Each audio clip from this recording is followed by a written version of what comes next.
Good morning, everybody. It's Pastor John with another edition of Monday Morning Quarterback. We took Lent off to do a Lenten study, but now we're back with our regular Monday Morning Quarterback sort of addendum to the sermon. And yesterday we began a sermon series on the book of Revelation, and it was called Revelation, an Epistle of Hope. And the title of the sermon series is meant to convey the idea that, first of all, Revelation is an epistle. It's a letter that John wrote to the churches. But two, it's meant to give hope to the churches for God's ultimate victory and deliverance. Not, God's going to trample all your enemies kind of thing. So that's what we'll be hopefully emphasizing in the next 4 or 5 weeks, that Revelation is an epistle of hope.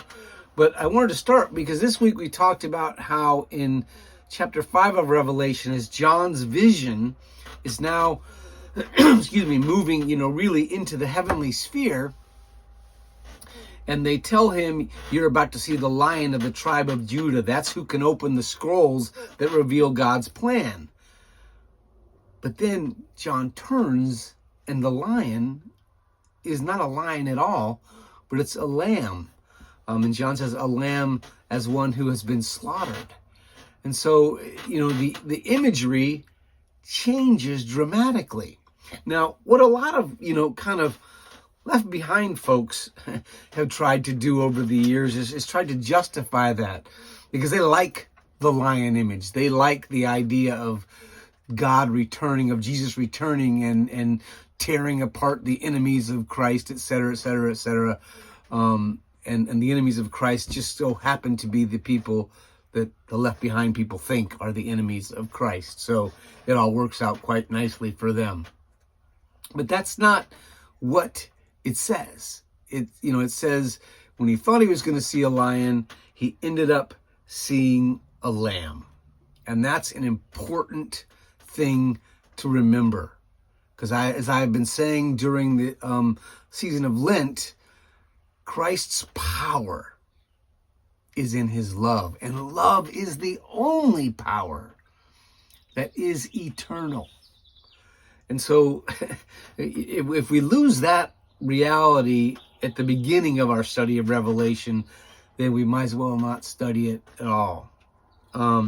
Fred Craddock and Eugene Boring in their People's New Testament commentary highlight a couple of things that people have tried to do to sort of get around the fact that, again, when John looked to see a lion, he saw a lamb, and how that changes the shape of Jesus' return. So a lot of them, in order to, continue with that lion imagery, have done quite a few things.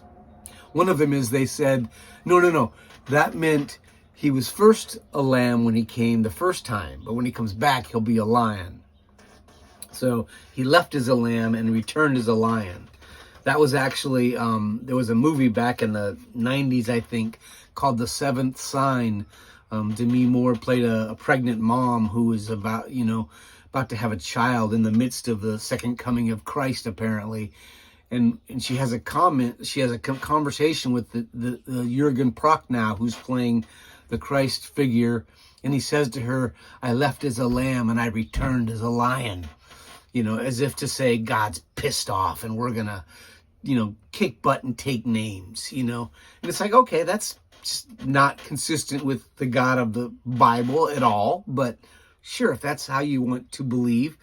But that's a faulty representation, because in Revelation, it doesn't say he was a lamb. It says he is a lamb. He's expected to see a lion, and he sees a lamb. And so, Jesus doesn't return as a lion. Another justification that the left behind folks use is that he's a lamb to some and a lion to others, so that Jesus relates differently to different people. And while I agree that Jesus does relate differently to different people, that's up to Jesus and not to us to decide. And so it's the height of theological arrogance for me to say, he comes to me as a lamb because I'm good, but he comes to you as a lion because you're bad. I mean, get over yourself. And then the another justification is that the lamb really is a lion. It's not a wolf in sheep's clothing. It's a lion in lamb's clothing. But because he's the lamb that was slaughtered, he's still going to act like a lion. Then why isn't he just a lion? And so there are ways that people have tried to get around this idea that Jesus is going to return as a lamb.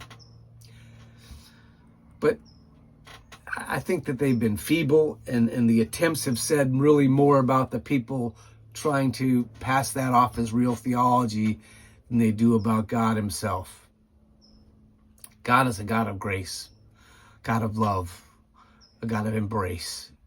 And everything, beginning, present, and the end, everything must be consistent with that, or it isn't God. I will see you in 2 weeks. I'm taking next week off, so I will see you in 2 weeks with more on the book of Revelation. Have a wonderful week, my friends. God bless.